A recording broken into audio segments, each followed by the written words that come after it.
네, 안녕하세요. 예, 연휴 잘 쉬고 계시는지 모르겠습니다. 저도 잘 쉬었습니다. 그냥 계속 잠만 잤습니다. 비도 오고 그래서. 자, 오늘은 푸틴 체제의 사냥에 대해서 좀 말씀을 드리겠습니다. 이게 푸틴 체제 사냥하기가 제대로 이제 작동을 하는 것 같아요. 정말 엄청나게 지능적인 게임이고요. 음모론적으로 해석하자면 한없이 정말 냉혹한 지능이다 이런 생각이 들 수밖에 없습니다. 자, 먼저 세뇌탈출 자유구독료 부탁 말씀 올립니다. 세뇌탈출은 아시다시피 광고가 잘 붙지 않습니다. 도와주시면 보다 좋은 컨텐츠로 찾아뵙는 데 커다란 힘이 되겠습니다. 감사합니다. 2014년에 빅게임이라는 영화가 있었습니다. 뭐 재미없는 그냥 애들 보는 영화예요. 이제 명절 때 애들이랑 같이 보면 재밌을 영화인데 미 대통령 전용기를 핀란드 상공에서 러시아랑 테러 단체가 작당을 하고 러시아 일부 도발 세력과 격추를 시켜요. 그래서 저 흑인 아저씨가 미 대통령인데 혼자 살아남는데 그 숲속에 이제 성인식을 준비하기 위해서 혼자 사냥하러 들어와 있던 10대 초반의 사미족 소년을 만나게 돼요. 근데 이 사미족 소년까지 이제 같이 잡아 죽이려고 덤비니까 이 대통령 흑인 아저씨랑 이 사미족 소년이 힘을 합쳐서 악당들을 다 물리치는 그런 꿈 같은 이야기입니다. 대통령을 사냥감으로 삼았다는 의미에서 거대한 사냥감, 빅게임이라고 제목을 붙였어요. 그런데 지금 사냥감은 푸틴 정도가 아닙니다. 이거는 푸틴을 포함하고 있는 러시아 체제, 저는 그걸 일단 푸틴 체제라고 불렀는데 푸틴 체제가 사냥감입니다. 레짐 체인지를 기도하고 있다고 보입니다. 지금 상황이 그렇게 됐어요. 푸틴이 그렇게 상황을 만들었죠. 함정을 팠던 안 팠던 푸틴이 스스로 그 함정에 들어온 거든 아니면 상황이 흘러가다 보니까 그렇게 된 거든 아무튼 그 상황이 그렇습니다. 그래서 제목을 푸틴 사냥하기가 아니라 푸틴 체제 사냥하기. 자, 이런 경우에 푸틴 체제라는 것 자체를 우리가 정의를 해야겠죠. 그래서 정의를 한번 해봤습니다. 이거는 어저께 조 박사님하고 저하고 좀 엊그저께 좀 이렇게 토론 비슷한 걸 했어요. 이 러시아를 뭐라고 불러야 되냐. 이게 이제 전체주의와는 좀 다르거든요. 러시아는. 중국은 전체주의적 성격이 강한데 러시아는 이거 뭐냐면 제가 보기에는 가부장적 쇼비니스트 마피아 독재입니다. 영어로 그래서 영어로 한번 근사하게 불러봤어요. 파터널리스틱, 쇼비니스트, 마피아 딕테이터십, PCMD 뭐 이렇게. 그러면 이제 박사학위 논문이 나오죠. 영어명이 달렸으니까. 여기서 가부장적이라는 건 뭐냐면 야, 국가가 적당히 먹여 살려줄 테니까 우리 그 푸틴 대통령 우리 국가 러시아 국가만 믿고 그냥 적당히 살아. 그러니까 국가에 의한 기본적 생활 수준의 보장이에요. 이게 이제 러시아가 워낙 자원이 많으니까 이게 가능하거든요. 그렇게 많이 뜯어먹고 그렇게 많이 부패가 있어도 이게 가능하다고요. 푸틴이 이래서 푸틴이 인기가 좋은 거예요. 일단 먹고 살게 해줬어. 생산성이 있던 없던 간에. 그 다음 쇼비니스트라는 건 뭐냐면 우리 위대한 슬라브 민족, 오랜 역사와 전통을 갖고 있고 우리가 그리스 정교에서부터 나온 러시아 정교의 법통을 그대로 이어받은 신앙식 깊은 민족. 이것이 이제 쇼비니스트죠. 그 다음에 이제 세 번째는 마피아 독재죠. 올리가르히들이 자기들끼리 또한 저항 지도자를 독살하고 그 나발리 같은 경우는 독살하려고 했잖아요. 도끼로 찍어 죽이고 얼마 전에는 이번 전쟁 초기에 아마 전쟁에 반대했던 사람이겠죠. 그 석유 쪽 가스프롬 쪽의 핵심 임원인데 스페인에 사는 올리가르히인데 갑자기 도끼로 자기 부인하고 어여쁜 딸을 찍어 죽이고 자기는 목 달아서 죽었어요. 그리고 갑자기 자살 당하죠. 8층 이런 데서 뛰어내리고 바다에서 배에서 뛰어내리고 이런 아주 그 깡패적 폭력적 독재죠. 이 세 가지 성격을 갖고 있습니다. 가부장적, 쇼비니스트, 마피아 독재. 그런데 우리가 이제 요번 일이 역사적 의미를 알려면 러시아 역사를 좀 이해할 필요가 있을 것 같아요. 이 푸틴 독재의 뿌리가 있습니다. 이거는 뭐냐면 몽골 짜르 체제 때부터의 폭력성 및 억압성이 있죠. 러시아 역사를 이렇게 돌이켜보면 한 번도 자유민주주의를 시도하거나 표방한 적이 없어요. 뭐 정파로서 표방했어도 한꺼번에 튀어나온 적은 없어요. 우리는요, 1919년 그 3.1운동 독립선언서가 전체적으로 모여서 튀어나온 거잖아요. 거기에 이미 프로그램이 표방이 돼 있거든. 자유민주공화국으로 간다. 현대문명을 환영한다. 그 다음에 세계 각 나라가 평화스럽게 교역하는 질서를 우리는 원한다. 그 다음에 이러한 질서를 지향하면서, 이러한 체제를 지향하면서 한국이 독립하는 것이 중국이나 일본한테도 유리하다. 아주 그 성숙한 그런 어떤 프레임워크를 민족 전체 이름으로 발표를 했는데, 러시아 역사를 보면 저게 없어요. 뭐 뛰어난 사상가도 많고 더 좋은 프레임워크도 있었겠죠. 그러나 그런 어떤 대중적 에너지를 바탕으로 해서 저게 표방이 된 적조차가 없다고요. 그 다음에 이제 러시아의 그 서방에 대한 부러움, 시기, 질투, 이거는 어마무시합니다. 이거는 저는 그 도시 페테르부르크를 가면 이렇게 눈물이 날 지경이에요. 얘들이 정말 유럽을 그 부러워했구나. 이게 이제 페테르부르크의 그 도시 건물들이거든요. 거기 전체가 유네스코 그거죠. 그러니까 이 건물들을 이렇게 보면 유럽에서 각 나라의 각 시대별로 좋은 것들은 다 레플리카 그 양식으로 갖다가 지었어요. 어떤 건 그리스 양식, 어떤 거는 로마 양식, 어떤 건 중세 고딕 양식, 어떤 거는 영국 스타일, 이렇게 다 갖다가 지은 거예요. 어떤 건 바로크, 그땐 바로크가 있었나? 1700년대니까 1703년 바로크죠. 있죠. 로코코는 아직 안 나왔고. 이렇게 전부 갖다 지은 거예요, 이게 1700년대, 1800년대 지었거든요, 전부. 1703년부터 페테르부르크가 만들어지기 시작했으니까 가보시면 느끼시겠지만 그때 도로 폭이 100m가 넘잖아요. 그 옛날에 만들었는데도 도로 폭 자체가 100m가 넘어요. 정말 기막히게 디자인한 도시죠. 그런데 이 멘탈을 보면 뭐냐면 우리도 유럽이 되겠다라는 거라고요. 저게 우리도 유럽이 되겠다. 유럽에서 배우겠다.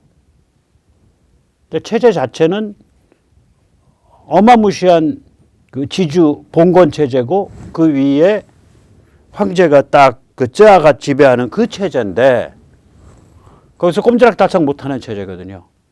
그런데 지식인들은 기본이 그리스 고전 그리스어 책을 읽을 수 있고, 기본 읽으면 그러니까 뭐 플라톤, 아리스토텔레스를 읽는 거고요.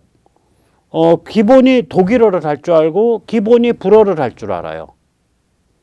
그러니까 당대의 가장 그 뛰어난 유럽 사상을 다 빨아들여요. 우리가 그 치떨리는 정말 남편을 독살하고 여자 황제가 됐다라고는 예카제리나가 계명군주거든요. 계몽군주예요. 계명한 계몽군주예요.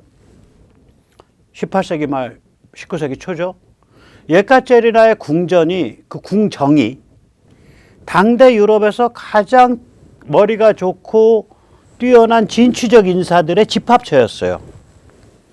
그러니까 예를 들면 우리 러시아의 군을 좀 강화해야겠어. 그럼 프러시아 장교들을 초청해서 거기에 프러시아 장교들이 쫙 뭐 100여 명이 그 프러시아랑 군사 교류 계약을 한 거죠.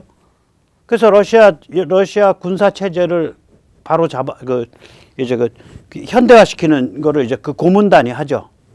그다음에 저기 그 프랑스의 계몽주의자들 그거 아주 그 여러 가지 생각이 좋은 사람들이 많구만. 오라 그래. 프랑스에서 지금 뭐 볼테르인가 뭐 쫓겨났다며. 저기 망명한다며. 볼테르 와서 우리 궁정에서 놀고 살아. 내가 용돈 주고 잘 먹여주고 잘 해줄게. 볼테르가 예카제리나 궁전에 기식하는 식객이었어요. 그러니까 이거 무슨 걸까지냐면 지식인의 입장에서는 눈은 유럽과 지중해 전체를 바라보고 있는 거예요. 근데 발은 구질구질한 쯔아 체제와 농로제에 잡혀 있는 거예요. 몸이 둘로 땡겨서 찢어지는 상태라고요. 정신적 긴장이. 그런 상태의 지식인들이에요. 그러니까 거기서 이제 하나 삐끗하면은 황당한 일이 벌어지는 거죠. 그 일이 벌어진 겁니다. 그래서 서방에 대한 부러움, 시기, 질투가 있었고요. 그런데 또 이게 제일 그 가슴 아픈 게 뭐냐면 나폴레옹이 칸트도 그랬잖아. 칸트도 나폴레옹 혁명이 일어나고 프랑스 혁명이 일어나니까 칸트가 그 피바다를 얼마나 찬양했는데 전 그래서 칸트 철학 싫어해요. 보면 모르냐 당신 철학했다면서. 밝을 철자잖아. 눈이 밝아져야지. 혁명이 일어나면 그거 피바다로 가는 거 보이는데 세상에 밝을 철자 눈박다는 인간이 그걸 찬양하고 자빠져서 당신 철학은 개나 줘. 그래서 저는 칸트를 싫어하고 칸트 철학도 싫어해요. 그런데 그 당시에 사람들이 프랑스 혁명과 나폴레옹에 대해서 아주 열광을 해요. 일반적으로 다 분위기가.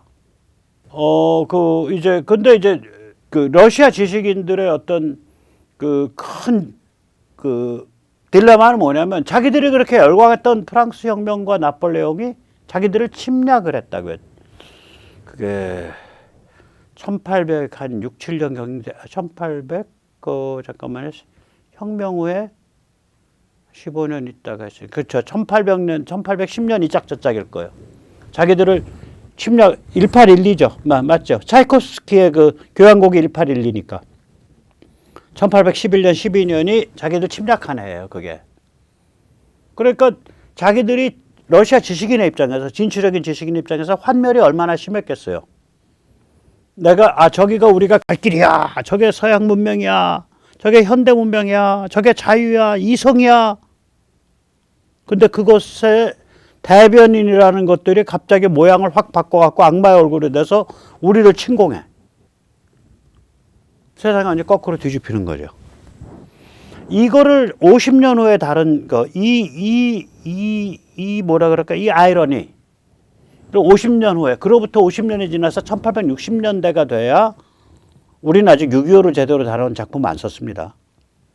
6.25 끝난 지 지금 우린 70년 돼도.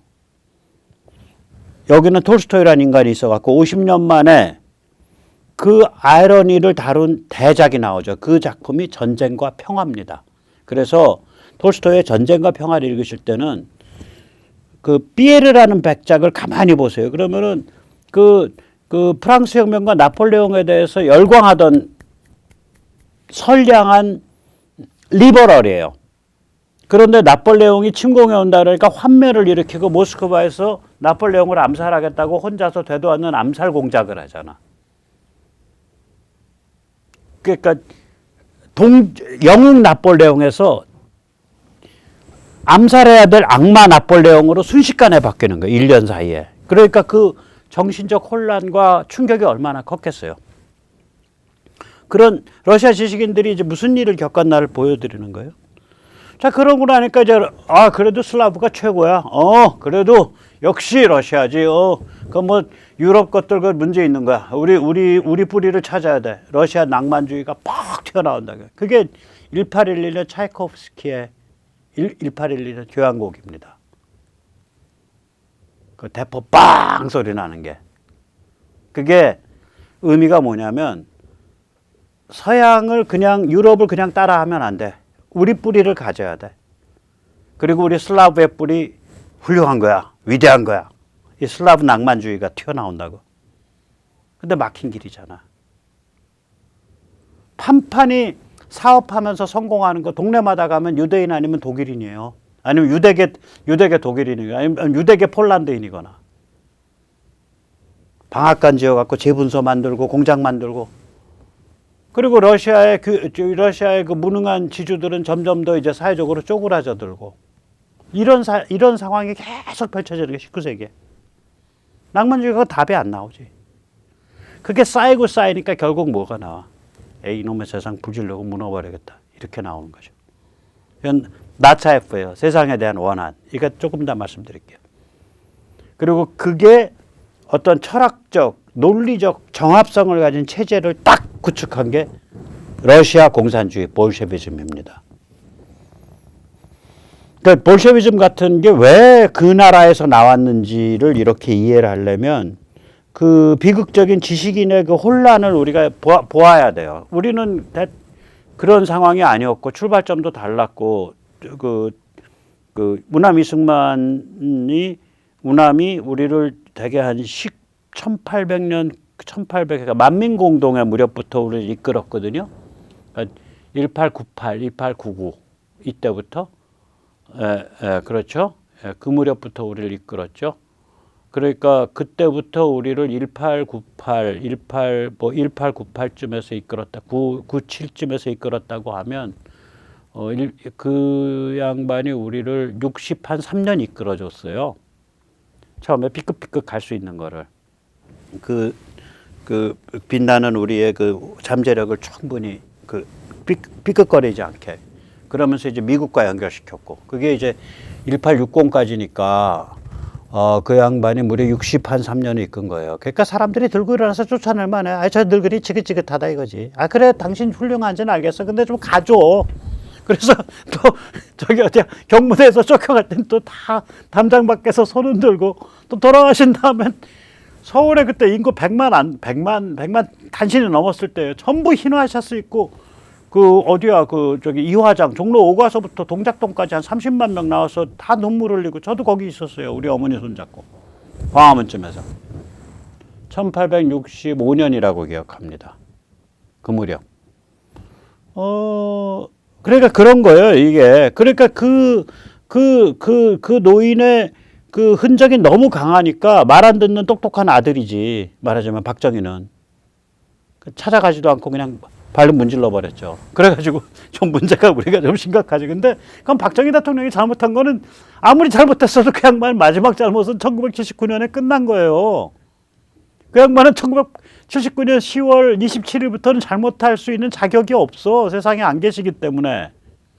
그러면 1979년 10월 27일 이후로 지금 얼마 지났는데 그동안 우리는 뭐 했냐 이거지. 40몇 년 또 43년 동안. 그러니까 우리 탓인 거예요. 우리 지식인 탓이에요. 네. 자, 아무튼 간에 그래서 이런 그 문제가 집약적으로 폭발한 게 공산혁명이고 공산혁명으로 폭발해서 집약적 광기가 70년을 지배를 하죠. 집약적 광기, 그게 공산체제죠. 그러다가 공산체제가 무너지니까 집약적 혼란이 오죠. 그게 1990년대입니다. 그러니까 야 무슨 수를 써서라도 내가 전 세계에 가스 팔고 석유 팔고 알루미늄 팔아서 니들은 먹게 해줄게. 너희 내 말 들어. 푸틴 체제의 본질이 그거야. 야 너희들 똑똑할 필요도 없고 너희들 뭐 공화국의 시민이 될 필요도 없어. 그냥 내가 시키는 대로만 해. 그럼 내가 세계 시장에 되고 알루미늄 팔고 석유 팔고 가스 팔아서 니들은 다 먹게 살게 해줄게. 그래서 가부장적이라는 거예요. 이거 잘 기억하셔야 됩니다. 왜냐하면 이거를 요번에 어긴 거예요, 푸틴이. 그러나 그 푸틴과 그 주의를 그 짜고 스크럼을 짜고 지금 그 짓을 한 나이 60, 70 먹은 것들에 보고 배운 건 뭐냐면 옛날 소련 때라고.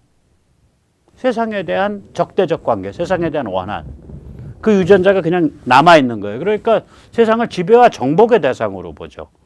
공생, 공영의 대상이 아니라 공존, 공생, 공영의 대상이 아니라.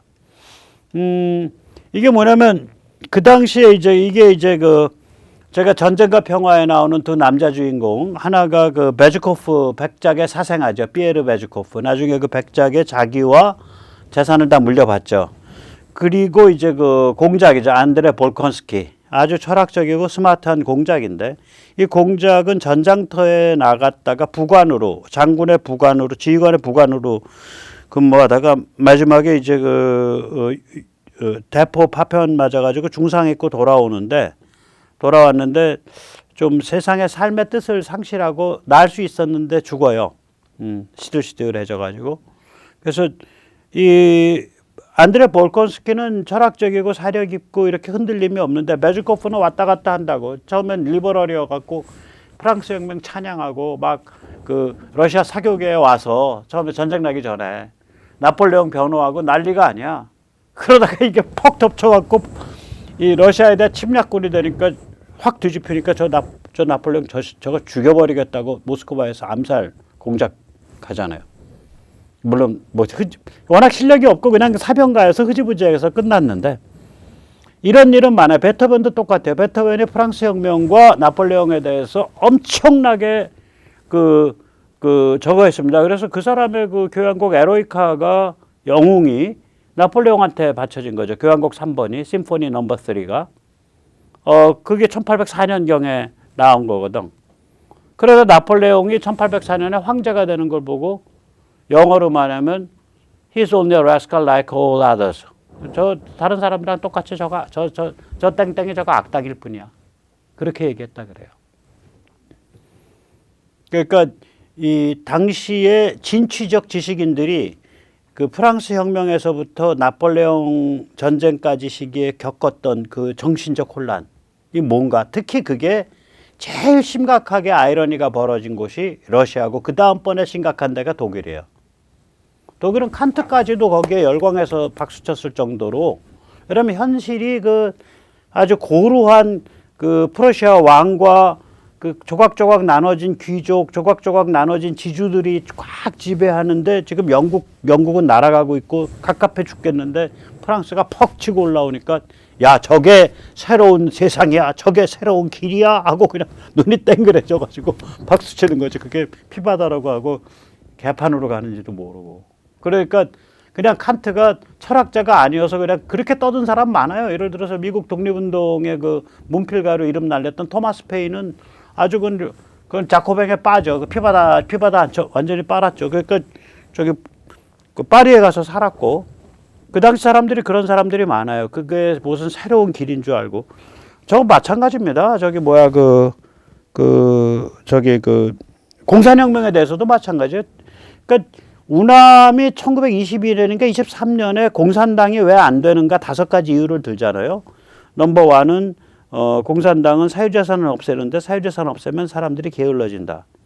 공산당은 종교를 없애는데 종교를 없애면 사람들이 무도덕해진다. 공산당은 지식인을 없애는데 지식인을 없애면 사람들이 무식해진다. 공산당은 기업가 상공인을 없애는데 상공인을 없애면은 사람들이 혁신이 없어진다. 그 다음 공산당은 소련을 조국으로 받드는데 소련은 자기밖에 모르는 하나의 국가일 뿐이다. 그래서 공산당은 안 되는 5가지 이유를 쓰는데 전 세계에서 그 전에도 그렇고 그 다음에도 그렇고 그렇게 컴팩트하게 왜 공산당은 안 되는가를 밝힌 게 없어요. 그렇게 본질을 확 찔러서 밝힌 게. 그런데 그 무렵에 세계에서 알아주는 극작가 버나드 쇼 모스크바에 갔죠. 1922년에. 그래서 큰 산 대접받고 이제 런던으로 돌아오는 날 질질 짜면서 버나드 쇼가 뭐라 그럴게요. 저는 노예의 땅을 더 떠나서 희망의 땅으로 왔습니다. 이제 이 자리에서 희망의 땅을 떠나서 다시 절망의 땅으로 돌아갑니다. 잠깐만, 희망의 땅은 공산 러시아고요. 노예의 땅과 절망의 땅은 영국이에요. 당대 최고의 극작가가. 아유, 버나드 쇼가 남긴 말 중에 유일하게 말되는 말은 그거예요. 그 이쁜 그 여배우 이사도라 덩칸이 버나드 쇼한테 당신이랑 나랑 결혼하면 아이는 당신의 머리를 닮고 외모는 나를 닮은 아이가 나와서 얼마나 좋겠냐. 그러니까 버나드 쇼가 피고 웃으면서 그게 거꾸로 갈 수도 있어. 머리는 당신을 닮고 외모는 나를 닮을 수 있어. 제가 보면 버나드 쇼는 딱 그 말 하나 빼고는 나머지는 다 개쓰레기야. 아, 참나. 참 세상에 그렇게 지식인이라는 것들이 그런 나쁜 놈들이 많고요. 할 일 안 하는 놈들 태반이고요. 그래요. 네, 깝깝합니다. 자, 그래서 이제 여기서부터 다시 이제 설명을 드리면 이제 그 푸틴의, 그러니까 증조 할아버지, 고조 할아버지, 지금 러시아의 밑바닥에 깔려 있는 그 도끼가 뭔지를 우리가 이해를 해야 푸틴 체제를 날린다는 게 뭐라는 걸 안다고요, 우리가. 그리고 왜 지금 푸틴 체제 망한다면, 당신 말대로 망한다면 뭐하러 폴란드가 저렇게 무장해? 왜 슬로바키아가 저렇게 무장해? 루마니아가 왜 무장해? 푸틴 날아간다며 하고 퀘스천 마크를 던지시는 분이 있어요. 좋은 퀘스천 마크입니다. 이게 그러면 하루 동안 걸리는 일이 아니에요. 그 포스트 푸틴 체제의 그 성격 변화가, 뭐 이제 좌파 혁명 생태계의 그 본질이 있습니다. 이거 뭐냐면요. 좌파 혁명 생태계 거기에 분명히 그러니까 담백하고 선량하고 헌신적인 사람들 많아요. 말이 근사하잖아. 평등한 사회 혹은 뭐 인간다운 사회, 사람이 주인이 되는 세상, 민족의 정체성, 민족 정체성, 뭐 민족 주체성, 뭐 근사하지. 말만 뻥끗하면 평화, 뭐 한반도 운전자론, 뭐 엄청 동북아시아 운전자론, 뭐 말만 하면 뻥끗하니까 거기에 착하고 약간 바보스럽고 속아 넘어가는 헌신적인 사람들 꽉 차 있어요. 심지어는 요새 문바 중에 나이 40 먹어서 뭐 그래도 급여 연봉 한 1억 받는 괜찮은 사람들이 지들끼리 씩씩거리면서 뭐라고 이재명이 야 정말 이재명이 찍어서 놓는다고 돌아버리겠다. 저거 윤석열이가 정권을 잡으면 저거 자유민주주의 다 부서지고 반중도 못하고 저게 뭐 이상하게 될 텐데. 그러니까 자기 스스로 자유민주주의 지지자고 반중 입장인데 윤석열이가 당선이 되면은 윤석열인 친중이고 독재다 이거요. 그런 식으로 머리가 꼬여 있어 이상하게. 그러니까 자기를 친중이라고 생각 안 해요. 또 친중 아니야. 가만히 보세요. 문재인 쪽에 굉장히 친화적인 그 밀리터리 평론가들 중에서 보면은 계속 반중 발언 많이 하는 사람들 많아요. 그럼 마찬가지라고. 그러니까 문재인과 이재명의 본질이 중국 간첩스러움에 있다라는 것을 전혀 인식을 못하고 오히려 윤석열이나 이런 쪽이 그렇게 갈 거다라고 머리가 그렇게 꼬여 있다니까. 그런 순진한 바보들이 좌파 혁명 생태계에는 꽉 차 있어요. 그러면 그 자들 중에서 지도자가 나오냐? 아닙니다. 승자 독식판이에요, 그 판이. 그러니까 항상 1인 숭배로 가잖아요. 퍼스널리티 컬트로. 그러니까 세상을 파괴해버리고 인간을 지배하는 데에 목숨을 건 무도덕한 소시오패스가 다 먹는 거예요.